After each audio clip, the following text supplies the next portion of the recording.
यार बच्चों, good morning. मैं आप लोगों के सामने आज फिर लेकर आया हूँ इंटीग्रेशन का पूरा फार्मूला बेस्ड क्वेश्चन। यहाँ पे पूरे फार्मूले हम आपको पहले समझाएंगे।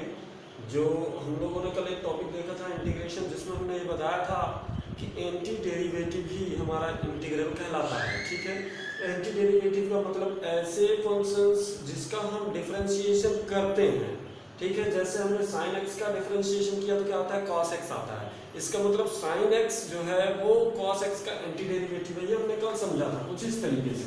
जैसे यहाँ पे हमने अगर D by D x of sine x किया है तो ये हमको इक्वल में क्या मिलता था, कॉस एक्स। तो कॉस एक्स हमारा क्या है यहाँ पे, अब ये डेरिवेटिव है। कॉस एक्स क्या है यहाँ पे, डेरिवेटिव से है।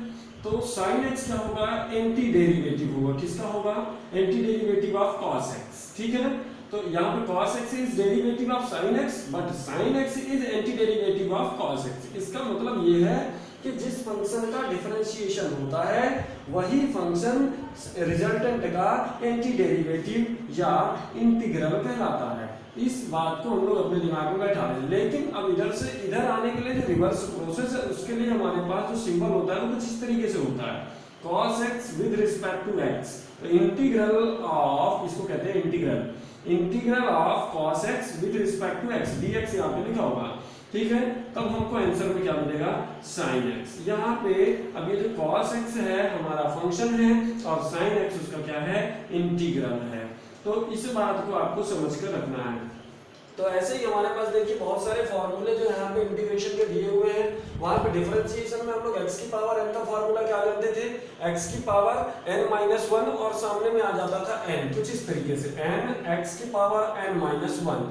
यहाँ पे x की पावर n का जो रूल है वो क्या हो जाएगा, देखिए यहाँ पावर में प्लस हो रहा है और जो मल्टीप्लाई में आ रहा था वो डिवाइड में जा रहा है, जस्ट उल्टा प्रोसीजर होगा। ठीक है, और कांस्टेंट है, यहाँ पे x है, x की पावर में क्या है, 1 है, तो n प्लस 1 के रूल से क्या हो जाएगा, 1 प्लस 1 मतलब 2, और नीचे भी 1 प्लस 1 क्या हो जाएगा, 2। फिर ये कांस्टेंट है, कांस्टेंट मतलब x की पावर यहाँ पे कुछ नहीं है तो क्या है, 0 है, और x की पावर 0 अगर हम लोग करेंगे तो क्या हो जाएगा, 1, 0 प्लस 1 अपॉन 0 प्लस 1, तो x की पावर 1। तो ये कांस्टेंट अलग हो गया, कल हमने बताया था कांस्टेंट फंक्शन से अलग हो जाता है अगर हमारे पास 0 है। जैसे कि मैं आप लोग को बताना चाह रहा हूँ कि कोई भी इंटीग्रेशन जब हम लोग करेंगे तो उसमें लास्ट में एक टर्म कांस्टेंट आएगा जिसको हम लोग बोलेंगे आर्बिट्री कांस्टेंट। क्या बोलेंगे, आर्बिट्री कांस्टेंट। आर्बिट्री कांस्टेंट ऐसा कांस्टेंट होता है जिसकी वैल्यू कुछ भी हो सकती है, वेरी कर सकती है इधर से उधर। ठीक है, तो कोई भी फंक्शन का जब हम लोग इंटीग्रेशन करेंगे तो हम लोग ये मान लेंगे कि लास्ट में एक कोई हमारे पास टर्म है जिसका हम लोगों ने डिफरेंशिएशन जब किया होगा तो वो कांस्टेंट होने के कारण उसका डिफरेंशिएशन क्या आ गया था, 0 आ गया था। तो वापस जब हम इंटीग्रेशन उसका कर रहे होंगे तो मान लेते हैं कि वो 0 है और 0 का कोई इंटीग्रेशन क्या आ जाएगा, कांस्टेंट आ जाएगा। ठीक है, ऐसे ही sin x का हमारे पास देखिए वहां पे हम लोगों ने डिफरेंशिएशन में क्या पढ़ा था, sin x का डिफरेंशिएशन cos x, इसलिए cos x का इंटीग्रेशन हो गया sin x। फिर हमने वहां पे पढ़ा था cos x का डिफरेंशिएशन माइनस sin x, तो माइनस उधर लगा दिया, इसलिए sin x का क्या हो गया, minus cos x। Similarly sec square x किसका था डिफरेंशिएशन, tan x का। sec x tan x किसका था, sec x का। cosec x cot x किसका था, माइनस cosec x का। या माइनस इधर लगा ले तो ये हो जाएगा cosec x का differentiation minus cosec x cot x। तो इधर वाला मान लेते हैं कि फंक्शन, तो डिफरेंशिएशन इधर मिल जाएगा। अगर ये वाला फंक्शन मान लेते हैं तो इधर इंटीग्रेशन मिल जाएगा हमको। सिमिलरली माइनस cot x किसका मिलेगा हमको, cosec स्क्वायर x का, क्योंकि cot x का डिफरेंशिएशन क्या होता है, minus cosec x square. e to the power x same रहता है। और 1 अपॉन x किसका मिलता था डिफरेंशिएशन, log बेस ex का, तो log बेस ex इंटीग्रेशन हो गया किसका, 1 अपॉन x का। केवल x का एक यही टर्म है जिसमें x की पावर n वाला रूल नहीं लगता है, बाकी सारे टर्म में x की पावर n का लगेगा। जैसे 1 अपॉन x स्क्वायर है तो इसको x की पावर -2 लिखेंगे और इसमें -2 + 1 -2 + 1 से -1 अपॉन x आएगा। अब यहाँ पे जैसे लिखा है, अब हम लोग चल रहे हैं इनवर्स के पास, किसके पास, इनवर्स फंक्शन के पास। जैसे इनवर्स ट्रिग्नोमेट्री था तो इनवर्स ट्रिग्नोमेट्री में इंटीग्रेशन हम लोग कर रहे हैं तो डिफरेंशिएशन पता होना चाहिए। sin इनवर्स x का डिफरेंशिएशन ये होता है, इसलिए इसका इंटीग्रेशन sin इनवर्स x हो गया। cos इनवर्स x वाले में माइनस आता था, इसलिए उसको माइनस लगा के उसी के इक्वल कर दिए। सेम वैल्यू होती थी, बस माइनस लग जाता था। सेम tan इनवर्स x का differentiation 1 upon 1 plus x square होता था, माइनस लगा दिए, cot इनवर्स x का हो गया। sec इनवर्स x का 1 upon x under root x square minus 1 होता था, माइनस लगा दिए, cos x का बन गया। ठीक है, तो इस तरीके से आप लोगों के सामने ये इंटीग्रेशन का पूरा फार्मूला मैंने आपको एक बार समझा दिया। जो डायरेक्ट जिनका डिफरेंशिएशन के बाद हमको जो फंक्शन मिलते थे उन्हीं को हमने एज इट इज उठा के यहाँ पे रख लिया है और कुछ नहीं किया है। आप लोगों को बता दूं, देखिए इंटीग्रेशन में मैंने कहीं पे 10x का इंटीग्रेशन नहीं बताया आपको। क्यों? क्योंकि किसी भी फंक्शन का डेरिवेटिव 10x नहीं होता है। उसके लिए हमको क्या करना पड़ेगा, उसको डायरेक्ट फंक्शन नहीं है वो, उसके लिए हमें उसे फाइंड करना पड़ेगा। कोई एक रूल लगाएंगे हम लोग, देखेंगे, हम बताएंगे कैसे उसको सॉल्व करते हैं।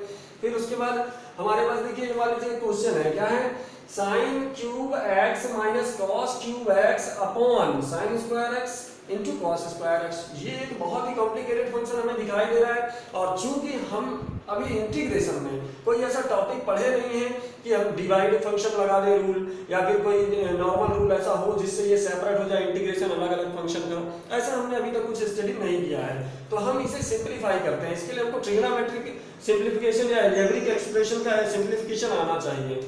हमने यहाँ पे क्या किया, देखिए इस डिनोमिनेटर को एक बार sin x के लिए भी रख लिया, एक बार cos क्यूब x के लिए भी रख लिया। देखिए अलग अलग डिवाइड कर दिया। जब हमने sin स्क्वायर x को यहाँ पे डिवाइड में रखा, sin स्क्वायर cos स्क्वायर को, तो sin क्यूब में 3 sin है और नीचे स्क्वायर में 2 है, तो एक बच गया ऊपर में, नीचे के 2 से ऊपर का 2 क्या हो गया, कैंसिल हो गया। तो यहाँ पे बचता है sin x upon cos square x, और सिमिलरली यहाँ पे बचता है cos x upon sin square x। तो इसको थोड़ा सा अरेंज करके लिखते हैं हम लोग, जिससे हमको ट्रिग्नोमेट्रिक टर्म फाइंड हो जाए। वो हम लोग यहाँ पे देखिए क्या करते हैं, यहाँ से sin x लिए, यहाँ पे देखिए 2 cos है, cos स्क्वायर है, तो हम लोग एक बार sin x upon cos x लिख के एक टर्म बना लेते हैं, तो एक cos x से नीचे बच जाता है, उसको 1 अपॉन cos x लिख लेते हैं। सिमिलरली यहाँ पे cos x upon sin square है, तो एक बार sin x लिख दीजिए और एक बार 1 अपॉन sin x अलग से कर देंगे। ये क्या बन गया, 1 अपॉन cos x बन गया क्या, sec x, और ये वाला बन गया tan x। ऐसे यहाँ में ये बन गया cos x, ये बन गया cot x। अब डायरेक्ट हमारे पास फार्मूला इधर पे दिख रहा है, sec x tan x किसका होता है, sec x का हमने लिख दिया। cos x cot x किसका होता है, cos x minus cos x। अब चूंकि यहाँ पे ऑलरेडी माइनस था, तो माइनस माइनस क्या हो गया, ये प्लस हो गया, तो माइनस cos x आ गया। अब देखिए ध्यान से, हमने मान लिया कि लास्ट में एक टर्म कोई जीरो रहा होगा, तो जीरो का इंटीग्रेशन क्या आ जाता है, कांस्टेंट। ये हमारा हमको रन देना है, एक आर्बिट्री कांस्टेंट है, इसकी वैल्यू हम डेफिनेट में पढ़ेंगे किस तरीके से फाइंड करना है। ठीक है, एक और क्वेश्चन है हमारे सामने, देखिए e to the power x plus 2 sin x minus 3 cos x, इसका हमको इंटीग्रल फाइंड करना है। ठीक है, तो देखिए हमने यहाँ पे सबसे पहला काम क्या किया, इंटीग्रेशन के साइन के अंदर रखा। हमने कल इसको अच्छे से आपको इलैबोरेट किया था कि अगर कोई दो फंक्शन है fx और gx, तो प्लस माइनस करते समय हमारे पास जो इंटीग्रल का साइन है वो अलग अलग सेपरेट हो जाता है। तो यहाँ पे e to the power x dx एक अलग बन गया। ये यहाँ पे हमने पढ़ा था, ये देखिए 2 sin x था, तो 2 sin x कांस्टेंट, फिर बाहर आ जाना है सेकंड रूल के थ्रू, तो ये कांस्टेंट हमने बाहर कर दिया। सेम यहाँ पे भी आपने 3 कांस्टेंट है, बाहर आ गया, और cos x का इंटीग्रेशन। अब e to the power x का सेम इंटीग्रेशन होता है, e to the power x cos x का हमारे पास देखिए sin x का क्या होता है, cos x होता है माइनस में, ये देखिए sin x का ये sin x का इंटीग्रेशन क्या होता है, माइनस cos x होता है, ये हमने रख दिया यहाँ पे minus cos x। cos x का आप देख सकते हैं यहाँ पे cos x का क्या होता है, केवल sin x होता है, वो हमने यहाँ पे रख दिया, बस इसको अरेंज करके लिख दिया हमने। ये हमारे पास इंटीग्रेशन का बेसिक कांसेप्ट था और पूरे फॉर्मूले थे, जिसको हमने कल के टॉपिक से थोड़ा आगे बढ़ाया है। इसको स्क्रीनशॉट आप ले लें एक बार, फिर अगले क्वेश्चंस की तरफ, अगले टॉपिक की तरफ चलते हैं हम लोग।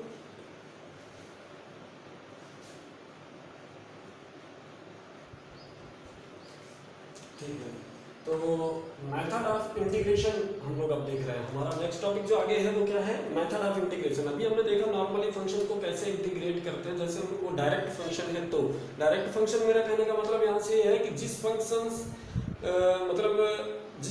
जो फंक्शन किसी फंक्शन का डेरिवेटिव है, जो फंक्शन किसी फंक्शन का डेरिवेटिव है, ऐसे फंक्शंस का इंटीग्रेशन इजीली बाय फार्मूला हो जाता है। लेकिन कुछ फंक्शंस ऐसे होंगे जो डायरेक्ट किसी टर्म के डेरिवेटिव्स नहीं है, उनके लिए सीधा कोई फार्मूला नहीं बना, उनको हम किस तरीके से इंटीग्रेट करेंगे, तो उसके लिए हमारे पास 4 मेथड होते हैं, मेथड ऑफ इंटीग्रेशन के नाम से जानते हैं। पहला मेथड है बाय सब्स्टिट्यूशन, किसी एक पर्टिकुलर टर्म को दूसरे वेरिएबल में फॉर्म कर देना। जिस टॉपिक का दूसरा नाम है चेंज ऑफ इंडिपेंडेंट वेरिएबल, तो उसका मतलब ये भी होगा कि किसी वेरिएबल को दूसरे वेरिएबल में सब्स्टिट्यूट कर देना। जैसा कि हम लोग चेन रूल में डिफरेंशिएशन में करते थे कि किसी पर्टिकुलर टर्म को टी मान लेते थे, यू मान लेते थे, वी मान लेते थे, वही काम यहाँ पे होगा बाई सब्स्टिट्यूशन। दूसरा होगा बाई पार्ट, जिसमें हम लोग इंटीग्रेशन को दो अलग अलग फंक्शंस को बाई पार्ट करेंगे, मतलब प्रोडक्ट रूल के जैसा होगा जी। और आगे इसको अलग अलग छोटे छोटे पार्ट्स में ब्रेक कर देंगे तो वो डिकम्पोजिशन इनटू सम कहलाएगा। सिमिलर ऐसे होता है सक्सेसिव रिडक्शन, टर्म को डायरेक्ट हम लोग धीरे धीरे छोटा करते जाते हैं और उसकी इंटीग्रल वैल्यू फाइंड करते हैं, वो डेफिनेटली में काम आएगा हमारे पास। तो इस तरीके से हमारे पास चार है, जिसमें से आपके सिलेबस में मोस्टली इन दो को रखा गया है। मैं पहले बात कर रहा हूँ बाई सब्स्टिट्यूशन मेथड की, तो इसको समझते हैं हम लोग। बाई सब्स्टिट्यूशन मेथड क्या है? सब्स्टिट्यूशन मेथड में आपको सबसे पहले चीज जो याद रखनी है वो क्या याद रखनी है, ये समझिए आप कि जैसे हमारे कोई पास कोई फंक्शन ऑफ फंक्शन दिया हुआ है, क्या दिया हुआ है? Function of function. जैसे यहाँ पे दिया है ये फंक्शन ऑफ एफ एक्स है। देखिए फंक्शन ऑफ क्या है? एफ जो दिया है किसका? जी एक्स का फंक्शन है। किसका फंक्शन है? जी एक्स का। और जी किसका फंक्शन है? एक्स का फंक्शन है। तो हम इस फंक्शंस को क्या कर सकते हैं? टी मान सकते हैं। जो कोई फंक्शन ऑफ फंक्शन होगा या थोड़ा सा टफ दिखाई दे रहा होगा उससे हम लोग क्या करेंगे? टी मानेंगे। और जब हम इसे टी मानेंगे तो हमारे दिमाग में क्वेश्चन उठता है कि इंटीग्रेशन तो विद रिस्पेक्ट टू एक्स था, हम अगर विद रिस्पेक्ट टू एक्स करेंगे तो फिर ये कैसे टी के रिस्पेक्ट में इंटीग्रल पॉसिबल है? तो हम तुरंत यहाँ पे जिस फंक्शन को भी टी मानेंगे उसका तुरंत डिफरेंशिएशन करना है विद रिस्पेक्ट टू एक्स, ये वाला जिसके रिस्पेक्ट में हमारा क्वेश्चन होगा। तो उसके रिस्पेक्ट में हमने क्या कर दिया? उसको डिफरेंशिएट किया। क्योंकि अब हमारा टारगेट क्या है? dx को dt में बदलना है, क्योंकि हम अपने फंक्शंस को t बना रहे हैं। तो इसके लिए याद क्या रखना है हमारे दिमाग में कि जिसको t मान रहे हैं उसका डिफरेंशिएशन अवेलेबल होना जरूरी है बगल में। अगर नहीं है तो वो एक्स्ट्रा ऐड हो जाएगा, ये याद रखेंगे। तो यहाँ पे हमने gx को t माना, जब हम इसे डिफरेंशिएट करते हैं तो g का डिफरेंशिएशन g डैश मान लेते हैं, और यहाँ पे d का differentiation with respect to x dt upon dx हो गया। dx इधर ट्रांसफर हो जाएगा तो g dash x dx equals to क्या बन गया? dt बन गया। तो हमारे फंक्शंस में वैल्यू पुट कर दीजिए, तो इंटीग्रल ऑफ f gx की जगह t और ये दोनों की वैल्यू आ गई dt। इस तरीके से अब हम इसे t के रिस्पेक्ट में बहुत आसानी से इंटीग्रेट कर सकते हैं।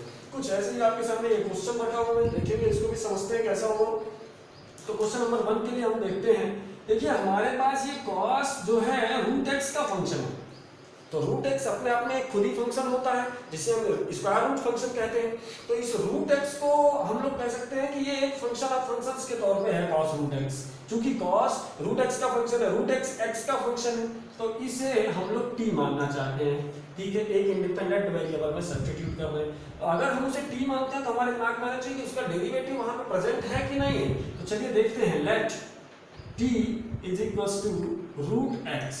ठीक है, डिफरेंशिएट कर दीजिए किसके रिस्पेक्ट में? With respect to x, with respect to x differentiate. जब डिफरेंशिएट करेंगे तो t का हो जाएगा dt बाई dx। और यहाँ पे रूट x का हमको डिफरेंशिएशन पता है, हमने याद किया है, मैंने रटवाया है सभी को, 1/2 रूट x। तो यहाँ से देखिए हम लोगों को वैल्यू जो है वो किस तरीके से पता चल रही है। dx को उधर भेज दें तो dt की वैल्यू मिल जाएगी हमको। dt के साथ आप दो तरीके से काम कर सकते हैं, सीधे dx की वैल्यू निकाल सकते हैं एक तो, ठीक है। तो ये सब उधर भेज देते हैं, dx उधर चला गया, बाकी सब इधर आ गया, क्रॉस मल्टीप्लाई कर दीजिए। सिंपल मेथड बता रहा हूँ मैं आपको। तो 2 रूट x dt, ये हमारे पास dx की वैल्यू आ गई। इसको हम उठाकर अपने क्वेश्चन में पुट कर देते हैं। ठीक है, तो क्वेश्चन क्या बन जाएगा? देखिए बिल्कुल सिंपल सा क्वेश्चन बनेगा। यहाँ पे ये cos रूट x की जगह हमने रख दिया है क्या? t। ठीक है, अब dx की वैल्यू पुट करना है। dx की वैल्यू क्या है? 2 रूट x dt, और पूरे के अपॉन में क्या था बेटा? ये रखा हुआ है क्या है? Root x। ये रूट x से रूट x क्या हो गया? कैंसिल हो गया। अब ये 2 कांस्टेंट है, बाहर आ जाएगा, तो ये हो गया cos ऑफ t और dt। अब देखिए sin x का डिफरेंशिएशन क्या होता है? cos x with respect to x। तो cos x, अब यहाँ पे cos x का इंटीग्रेशन क्या होगा? sin x। क्योंकि ये t का फंक्शन है इसलिए t के टर्म में हो जाएगा, तो cos t का इंटीग्रेशन हो जाएगा sin t। ये हो गया sin t, प्लस आप कांस्टेंट रख सकते हैं। अब यहाँ पे क्या कर दीजिए? Put value of c, c की वैल्यू पुट कर दीजिए। तो c की वैल्यू जब हम पुट करते हैं तो देखिए क्या हो जाएगा? 2 sin root x plus constant, ये आपका फाइनल आंसर हो जाएगा। ठीक है भाई, इसी प्रकार से हम लोग ये करते हैं। क्वेश्चन नंबर 2 को देखते हैं। ठीक है, क्वेश्चन नंबर सेकंड में हम लोग चलते हैं। तो क्वेश्चन नंबर सेकंड का आंसर देखिए क्या हो सकता है, कैसे इसको सॉल्व करेंगे। तो यहाँ पे हमको कुछ अलग ही टर्म दिख रहा है। अंदर में हमको पता है कि under root x square minus 1 होता है फॉर्मूला, बट यहाँ पे तो एक्स की पावर 4 है। तो एक्स की पावर 4 को हम लोग अगर टी भी मानते हैं तो उसका डिफरेंशिएशन एक्स क्यूब में आता है, तो हमें परेशानी होगी। हम लोग यहाँ पे कुछ लॉजिक सा यूज करते हैं। देखिए क्या है कि इसको एक्स स्क्वायर माइनस 1 बनाने की कोशिश करते हैं। इनवर्स ट्रिग्नोमेट्री का फॉर्मूला दिखाई दे रहा है। तो हम लोग यहाँ पे इसको अगर एक्स स्क्वायर बनाते हैं तो क्वेश्चन में पहले थोड़ा सा अरेंजमेंट करना होगा। एक्स और ये हो जाएगा x square to the power 2 minus 1, कुछ इस तरीके से हो गया। अब यहाँ पे हम लोग अपने क्वेश्चन को करेक्ट कर सकते हैं बहुत आसानी से। लेट एक्स स्क्वायर, देखिए फॉर्मूला याद होगा तभी ऐसे दिमाग चलेंगे। हम लोगों को दिख गया कि तुरंत ही यहाँ पे क्या है कि इनवर्स ट्रिग्नोमेट्री का फॉर्मूला है इंटीग्रेशन का, तो हम वो लगा दिए। X square is equal to हमने मान लिया टी। एक्स स्क्वायर का तुरंत हमको क्या करना पड़ेगा, डिफरेंशिएशन करना पड़ेगा। तो 2x dx is equal to हो जाएगा क्या dt। यहाँ पे हम लोग ये dx की वैल्यू चाहे तो निकाल के रख लें, तो dx इज इक्वल टू हो जाएगा dt अपॉन 2x। ये हमको पुट कर देंगे क्वेश्चन में। तो पहले तो 1 अपॉन x रहेगा, इंटीग्रेशन एक्स स्क्वायर को हमने t माना है तो ये हो जाएगा t स्क्वायर माइनस 1, और अब उसके बाद dx की वैल्यू पुट करेंगे, ये पूरी ये है तो dt और अपॉन में क्या जाएगा 2x। अब ये तो प्रॉब्लम हो सकती है आपके लिए, लेकिन परेशान होने की जरूरत नहीं है। देखते जाएंगे हम लोग क्या करने वाले हैं अभी। तो ये हो जाएगा कितना 1 अपॉन 2x स्क्वायर। देखिए एक्स स्क्वायर को हमने क्या माना था, टी माना था, फिर से हमारा काम हो जाएगा। और ये हो जाएगा क्या टी स्क्वायर माइनस 1 और ये बच गया डी टी। देखिए यहाँ पे एक्स स्क्वायर की वैल्यू क्या है भैया, ये टी माने थे हम लोग, तो ये कुछ इस तरीके से हो जाएगा। 1/2 को आप बाहर कर दीजिए, कांस्टेंट है, और ये हो जाएगा T under root T square minus 1 और ये डी टी, और जो कि सीधा सीधा फॉर्मूला है इसका सेक इनवर्स एक्स का, चूंकि टी है इसलिए लिख देंगे सेक इनवर्स टी, टी के रिस्पेक्ट में है तो sec inverse T plus constant T की वैल्यू पुट कर दीजिए। तो 1/2 सेक इनवर्स टी की वैल्यू थी एक्स स्क्वायर और plus C, that is your answer. तो बच्चों इस तरीके से आपको ये समझ में आया होगा कि इंटीग्रेशन बाय सब्स्टिट्यूशन या चेंजिंग ऑफ इंडिपेंडेंट वेरिएबल कैसा क्वेश्चन है। तो आप इस तरीके से इंटीग्रेशन को समझ सकते हैं। हमने 2 क्वेश्चंस भी आपको समझाया। इस तरीके से आपके सिलाल की एक्सरसाइज सी जो होगी इस इंटीग्रेशन वाले चैप्टर की 9 चैप्टर की, उसको आपको करना है, जो नहीं बनेगा वो बताना है। और आप लोगों के लिए क्वेश्चन है जिसे आप कमेंट बॉक्स में इसका आंसर मुझे आप बताएंगे कि इसका आंसर क्या हो सकता है। बहुत ही आसानी से दिख रहा है मुझे इसका आंसर, लेकिन आप लोगों को इसका आंसर अपने कमेंट बॉक्स में चैनल पे ही आपको देना है, जिसका आंसर आप वहाँ भी पुट कर सकते हैं। और आपका क्या रिस्पॉन्स है, समझ में आया कि नहीं, आप मुझे कमेंट बॉक्स में बताइए। मैं आप लोगों के उस डाउट को भी, जो डाउट होगा उसे क्लियर करूँगा। ठीक है, आप इसे स्क्रीनशॉट ले लीजिए और फिर मिलते हैं हम लोग नेक्स्ट क्लास में।